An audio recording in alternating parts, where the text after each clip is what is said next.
તો hello guys, તમારું સ્વાગત છે મારા નવા વ્લોગમાં. અને આજે આપણે મંડપ બાંધવાનું ચાલુ થઈ ગયું છે. તમે જોઈ શકો છો કે આપણે આ મંડપ છે મહાકાળી મંડપ ખોડ. આપણે મામાનો છે, મંડપને લઈને આવી ગયા છે મંડપ.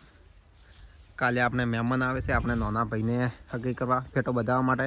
એટલે તમે જોઈ શકો છો કે આ મંડપનું બધું આવી ગયું છે સામાન. રસોડાનો પણ સામાન આવી ગયો છે. અને આપણે મામા મંડપ બાંધવાનું ચાલુ કરી નાખ્યું છે. સેન આપણું છે પલ્સર. આપણે પલ્સર આગળ આપણે યુટ્યુબની આઈડી લખી દીધી છે, તમે છે કે નહીં, શૈલુ ઠાકોર બ્લોગ્સ. તો જાઓ ફટાફટ સબસ્ક્રાઈબ કરી દો.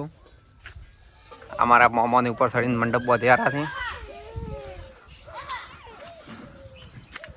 મોમા મંડપનો એડ્રેસ તો આલો કોક, મંડપનો એડ્રેસ તો આલો. તો મિત્રો આપણે મંડપ બાંધવાનું ચાલુ હતું ને આપણે લાલ ઘોડો લઈને નીકળી ગયા છે ડીસા જવા માટે. ને આપણે વચમાંથી મેહુલભાઈને ઉપાડી લીધા છે. આપણે ડીસા જવાનું છે શાકભાજી લેવા માટે. તો બને રહો અમારા વ્લોગમાં.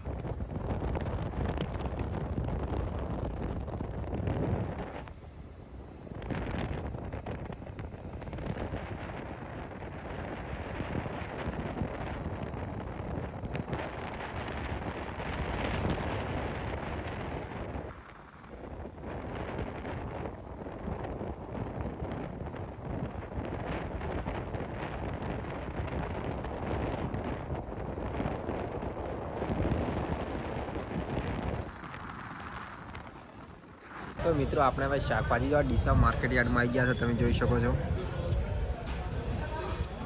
ડીસા માર્કેટ યાર્ડ આજ તો ખાલી પડ્યું છે, કેમ કે બટાકાની સિઝન ઓછી થઈ ગઈ છે. ને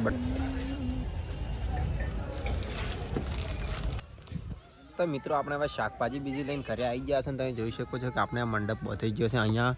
અને બહાર ખેતરમાં પણ થોડોક મંડપ બાંધી ગયો છે જમણવાળા બદલે.